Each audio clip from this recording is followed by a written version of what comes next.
Perkenalkan, nama saya Gede Renata Agustia Permana, absen 5 dari kelas 10-7. Perkenalkan, nama saya IGD Fabio Handika Pratama Putra, bisa dipanggil Fabio, absen 6, kelas 10-7. Perkenalkan, nama saya Gede Krisna Surya Kusuma, absen 8. Perkenalkan, nama saya Igde Restu Semara Putra, absen 11 dari kelas 10. Minuman dingin sudah lama menjadi daya tarik bagi masyarakat Indonesia. Efek dingin pada minuman memberikan dampak menyegarkan pada seseorang yang mengonsumsi minuman tersebut. Konsumsi di minuman ini sering diterapkan pada daerah dan temperatur yang tinggi atau seseorang yang sedang kelelahan. Diketahui, minuman dingin dapat menghidrasi tubuh sesuai olahraga. Hal ini disebabkan karena konsumsi minuman dingin mampu menjaga suhu inti tubuh pelaku olahraga sebesar 50% dibanding pengguna minuman dengan temperatur suhu ruangan. Selain itu, minuman dingin juga diketahui dapat meredakan demam, menurunkan berat badan, dan melawan bad stroke.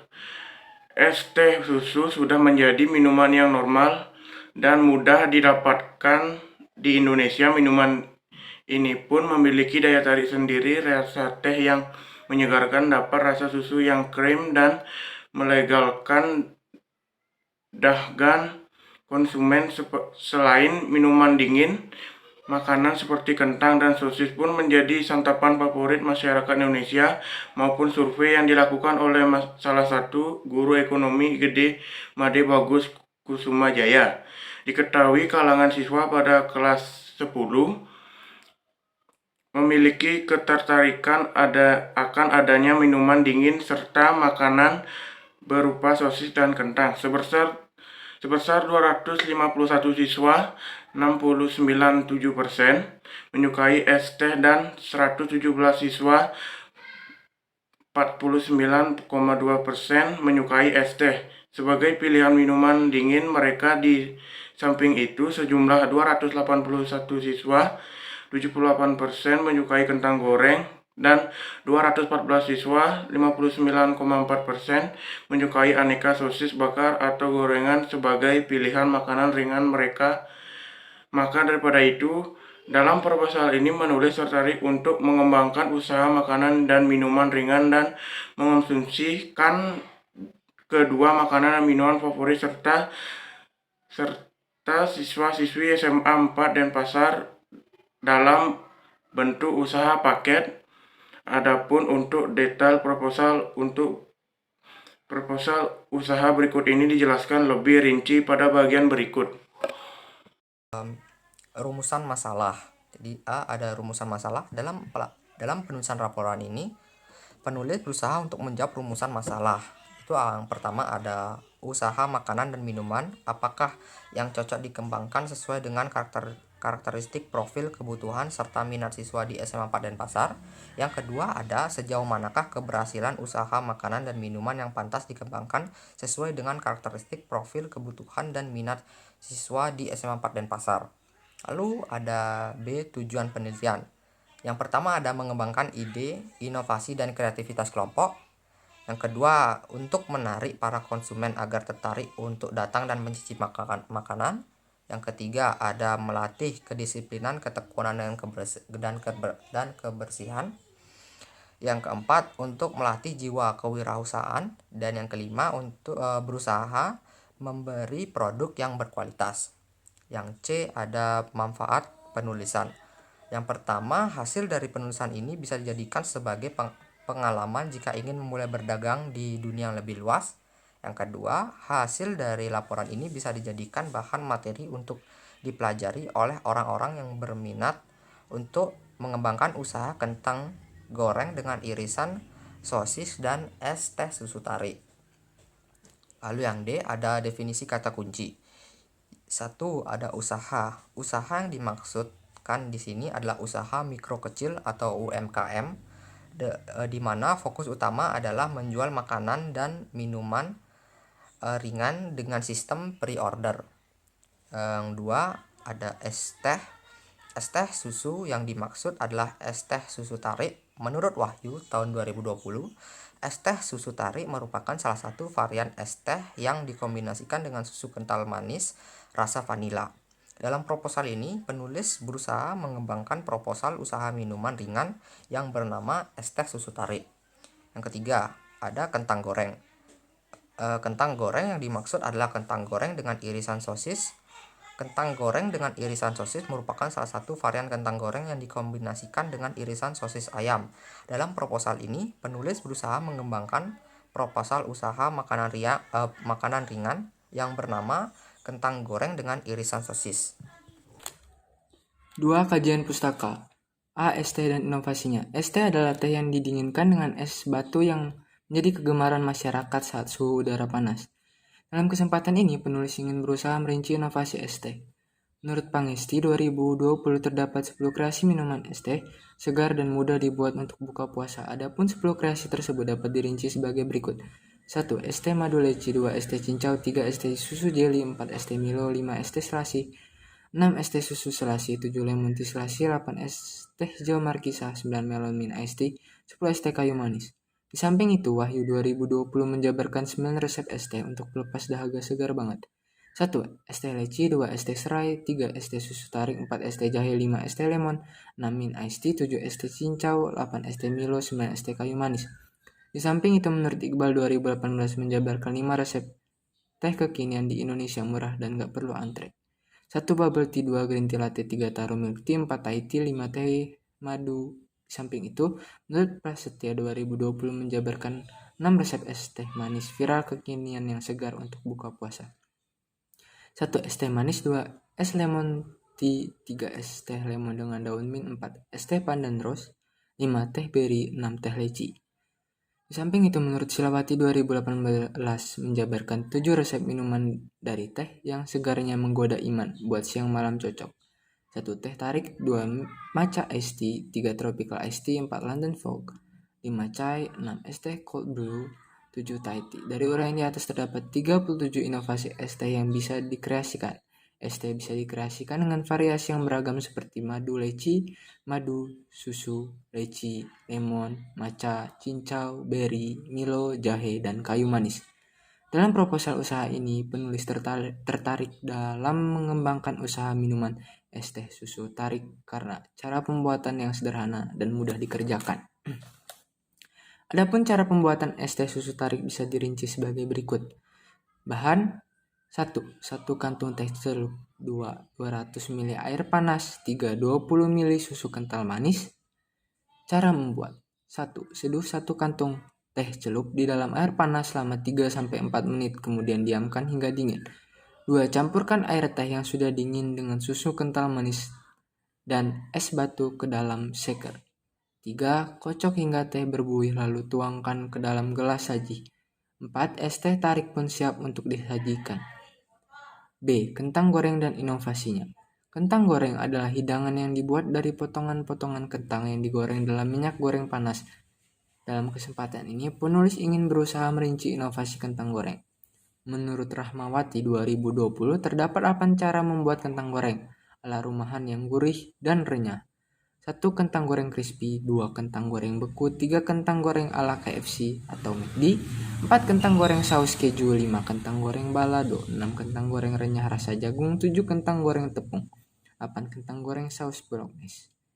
Di samping itu, Rizkita 2021 menjabarkan 4 resep kentang goreng dengan ragam saus nikmat sebagai berikut.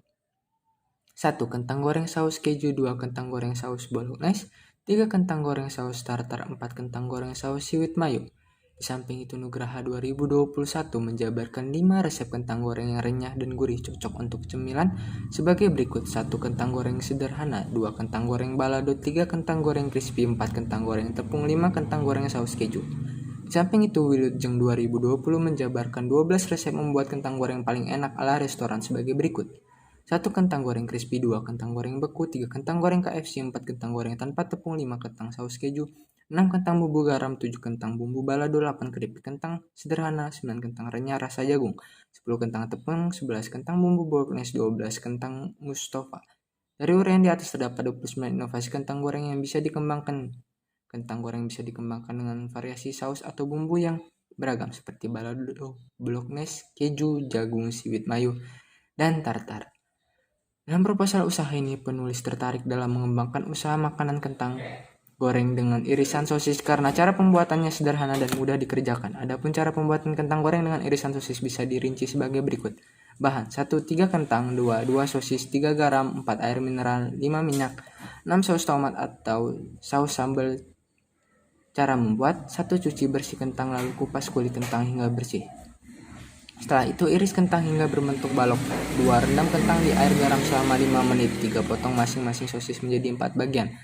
4. Panaskan minyak di wajan. Kemudian jika sudah panas, masukkan kentang dan sosis.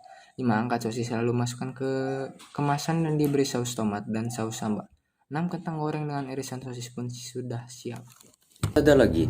Adapun dalam laporan ini kita menggunakan metode penelitian. Yang kita lakukan dalam metodologi penelitian ini ada 4, yaitu tindakan atau action research. Yang kedua ada rincian skema perencanaan atau planning. Yang ketiga ada tindakan action. Dan yang terakhir ada pengamatan dan refleksi.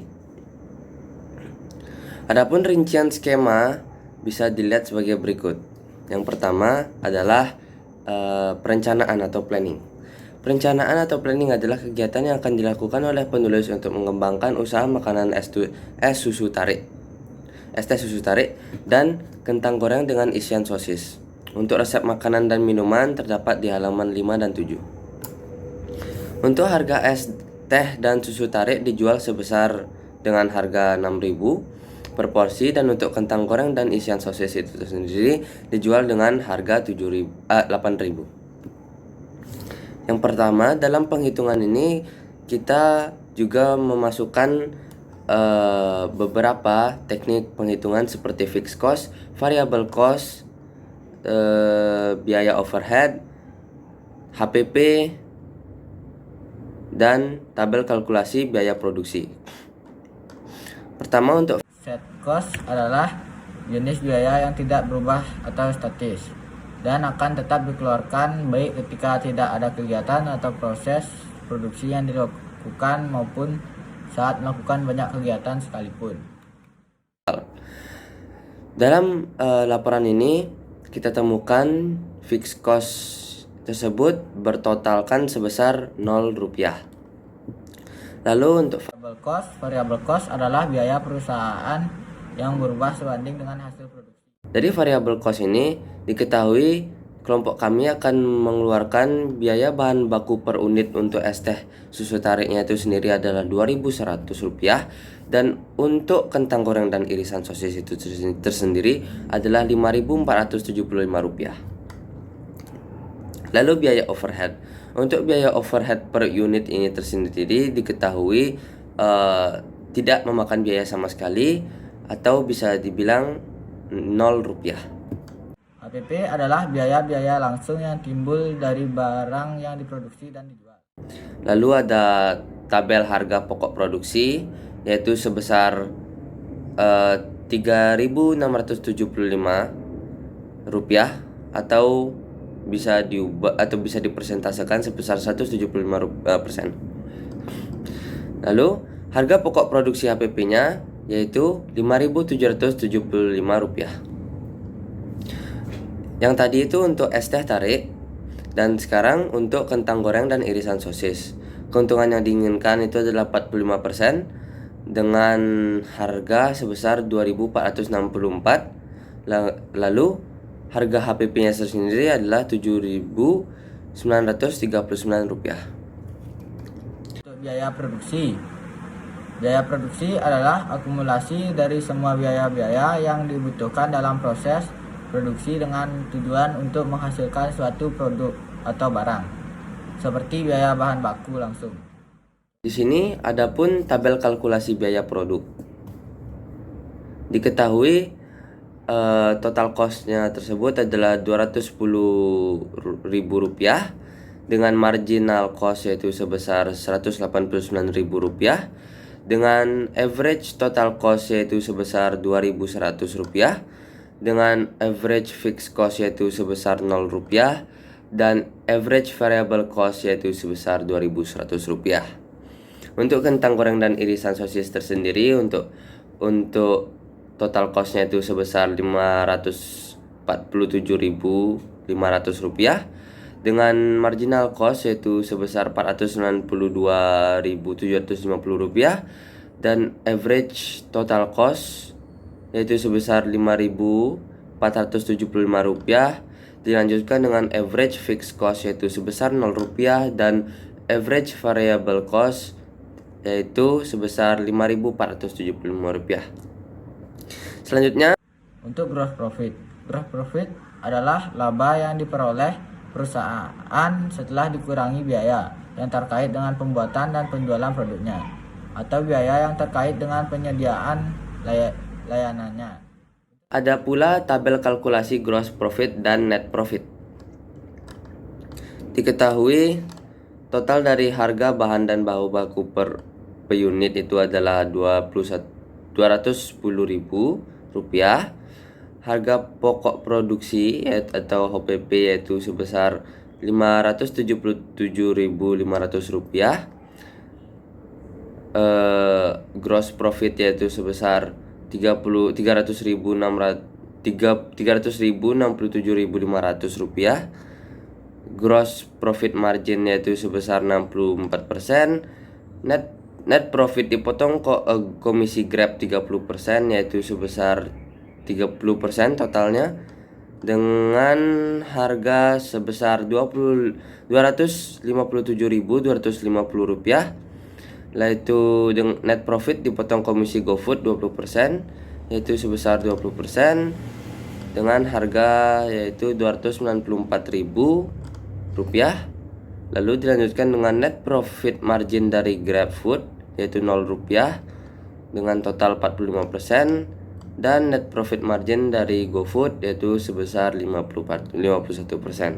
Untuk kentang goreng untuk kentang goreng dengan irisan sosis tersendiri, itu untuk harga bahan baku per unitnya adalah Rp547.500. Harga pokok produksi atau HPP-nya sebesar Rp793.875 dengan gross profit sebesar Rp246.375, gross profit margin sebesar 31%, net profit dipotong untuk komisi Grab sebesar 30% dengan harga Rp172.463, dan net profit dipotong komisi GoFood sebesar 20% yaitu dengan harga Rp197.100, dan net profit margin dari Grab yaitu sebesar 22%, dan untuk GoFood tersendiri adalah 25%. Untuk tindakan sendiri, pada bulan Januari 2022 pada tanggal 1 dan tanggal 2 kita melakukan analisis potensi, masalah dan kebutuhan pada produk yang akan diproduksi kali ini, dan juga penyusunan proposal dilakukan pada tanggal 3 dan 4 Januari 2022. Selanjutnya kami akan melakukan pengamatan yaitu observasi dan juga refleksi.